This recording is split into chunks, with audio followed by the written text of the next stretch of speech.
Texas School of the Air welcomes you to your story parade. Oh, play the pipe, oh, beat the drum. See over there, oh, here they come. With happy smiles and marching feet, the parade is coming down the street. Here comes the lion, and there's Andy, Winnie the Pooh, and Jack a Dandy, Red Riding Hood, and the Little Red Hen, Jack and Jill, and King Postman. Oh, play the pipe, oh, beat the drum. See over there, oh, here they come. With kings and queens in silks arrayed, your story parade.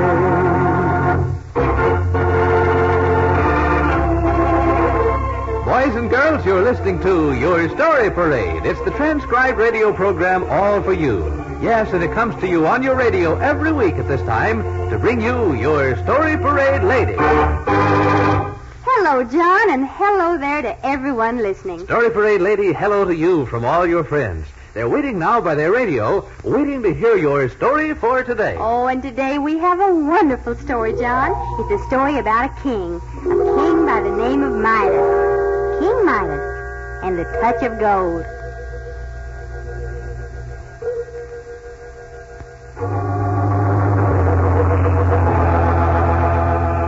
The story begins on a faraway day in a kingdom by the sea. The kingdom belonged to a very rich king with the name of Midas. And oh, what a rich king he was.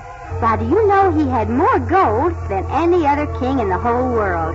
And he had a little daughter, too. And he was very, very fond of her. Yes, he was fond of his little daughter, all right, but I'm afraid that King Midas was fonder of gold than of anything else. Why, one day his little daughter came running to him with her arms full of yellow flowers. Yellow like gold? Yes, because you know gold is yellow, too. And the yellow flowers made good King Midas think more than ever of yellow gold. He said, "Yes, my little daughter, your flowers are pretty. See? They're yellow like gold. What a pity. What a pity they only look like gold." "But, Father," the little girl said, Hush, my child. Yes, I wish that your flowers were really gold. Oh, Father, I wish that everything I touch, everything, would turn to gold when I touch it. I wish I had a touch of gold.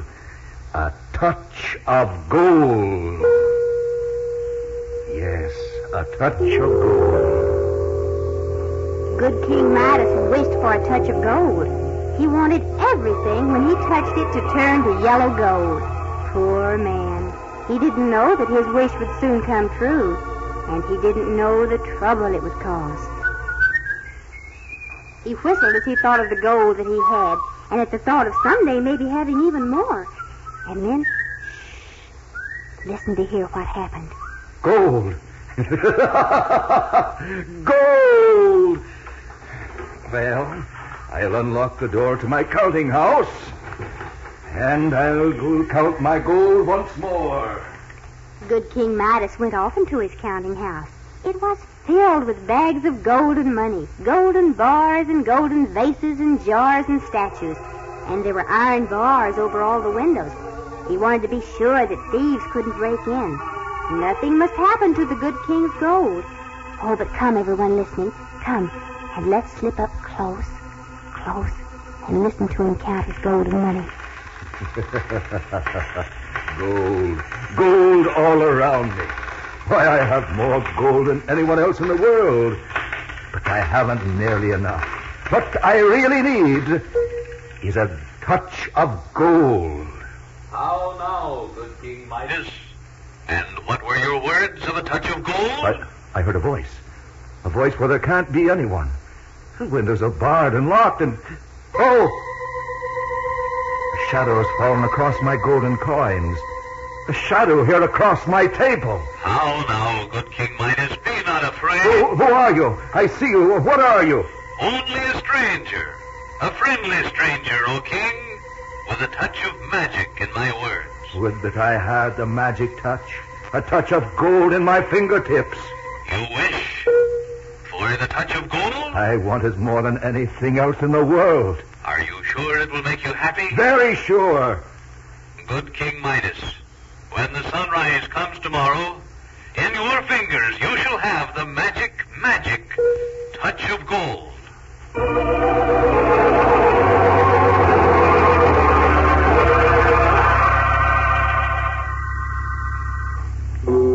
The king hardly slept that night. Oh, how excited he was with the hope that when the morning sun came, it would bring him the touch of gold. He did sleep at last, and then suddenly morning had come. The king sat up in his bed and stretched his arms. Morning, and I remember he promised me a touch of gold, and so I touch. And I touch, and I touch, and I touch. My bed, my cover, my chair. But nothing happens. Nothing happens at all. I still do not have the touch of gold. King Midas had forgotten. The stranger had promised him a touch of gold only when the sun began to shine. And now it finally did begin to shine, for the morning was late enough at last. And then, suddenly... Gold! The cover on my bed has turned to gold at my touch. Now my chair is gold all over. My shoes and my clothes, gold. I have the touch of gold. King Midas jumped out of bed in a frenzy of joy. He ran about touching everything. He turned his table to a table of gold, and he turned the pages of his books to leaves of gold, and then he dressed himself in clothes of golden cloth, and then he went running out into the garden. Many roses were growing there, and he touched them one by one. Why, he even tried to catch a bird to touch it. And then he went in for breakfast with his little daughter. The king said, Good morning, my little daughter. And what a wonderful, wonderful morning it is. Because... My dear, my sweet little girl, there are tears in your beautiful eyes. And the little daughter was crying indeed. She held out a golden rose to the king, her father, and said, Look, Father, all the roses that were so sweet have been changed into gold. They aren't soft anymore. They aren't gentle. And they aren't sweet to smell. Well, now, I wonder how it ever happened. The king was ashamed to say that he had caused the mischief, and so he said, Pooh, my dear, don't cry about it. Sit down and eat your bread and milk or anything else you want. And the king poured himself a cup of coffee from a golden pot. He was very fond of coffee to drink, but when he lifted the cup to his lips... How shall I ever drink a golden lump of coffee? Well, he couldn't drink it, of course. And so next he reached for a piece of toast, golden brown with butter for a hungry king. But as soon as he touched it... I can't eat toast that's really gold. Then next he reached for a hard-boiled egg. He was going to hit it quick on the table to break it open before it turned to gold, too. But the noise of it rang on the table like this. A golden egg from my touch of gold. This is a problem. If all my food shall turn to gold, well, I surely shall starve. But the trouble from the touch of gold had only just begun. The little daughter ran around the table to her father when... No, not my little daughter. No, she cannot be a golden statue. She can't. But she was. Her soft red lips were changed to hard and yellow gold, and even the blue of her eyes were gold now. And her hair was even more of a golden color than ever before. What have I done? What have I done to my little daughter? Poor King Midas could only wring his hands in despair. He wished, oh, how he wished that he might be the poorest man in the whole world, if only he could have the little girl safe and alive again. And then from the window, a shadow from the sun fell across the floor. The king looked up. You again? Have you not caused enough trouble? Yes, the stranger stood there. The stranger with the touch of magic in his words. And the stranger said, How now, friend Midas? How is the touch of gold? I am miserable. I am ruined. Gold is not everything that's good. I have lost what I loved most dearly. So you have made a discovery. Good King Midas, which should you rather have? The golden touch or a glass of clear, cold water? Oh, blessed water. The golden touch or a crust of bread? A crust of bread. The golden touch or your own little daughter? Oh, my child, my child. One little hair of her head is worth more to me than all the gold in the world. You are wiser now than you were, King Midas. Wiser, yes, but I am undone. I'm a miserable man. Oh, if my little daughter were only alive again. Now, good king. If you wish to lose the touch of gold, plunge in the river at the bottom of the garden. Take a vase of the same water and sprinkle it on everything you wish to change back to what it was. And then the stranger disappeared with the sound of magic. The king repeated the words as though in wonder if they were really true. He said, if I wish to lose the touch of gold, I must plunge in the river at the bottom of the garden. Why, to do that, I need only jump through the window here, and I'll do it. Head over heels, clothes and all, down he went into the water.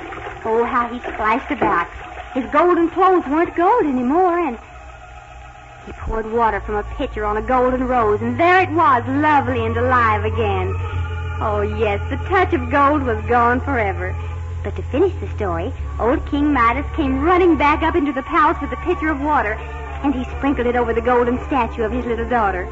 And at once she began to sputter and to sneeze. Why, Father, she exclaimed, you spilled water all over my dress. He didn't explain how foolish he had been, but he led her into the garden and began to sprinkle the water on her precious roses. 500 soon were nodding and blooming as sweetly as ever. Real roses now, not gold ones. And soon only one trace of the gold remained. There was a soft shine of golden light in the soft curls of the little girl's hair. To tell you the truth, I hate the sight of everything gold. For a little child, boy or girl, is dearer than all the gold in the world.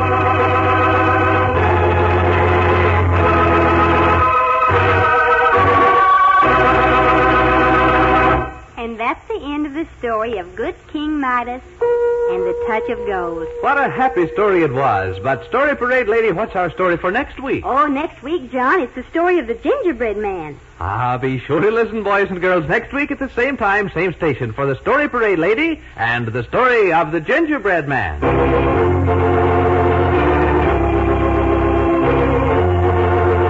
Your Story Parade is presented as a transcribed public service program of the Texas School of the Air, State Department of Education, in cooperation with the Texas Association for Childhood Education. Your Story Parade Lady is Helen Kelly. Wesley Davis writes the scripts. This is John Allen saying goodbye now until next week.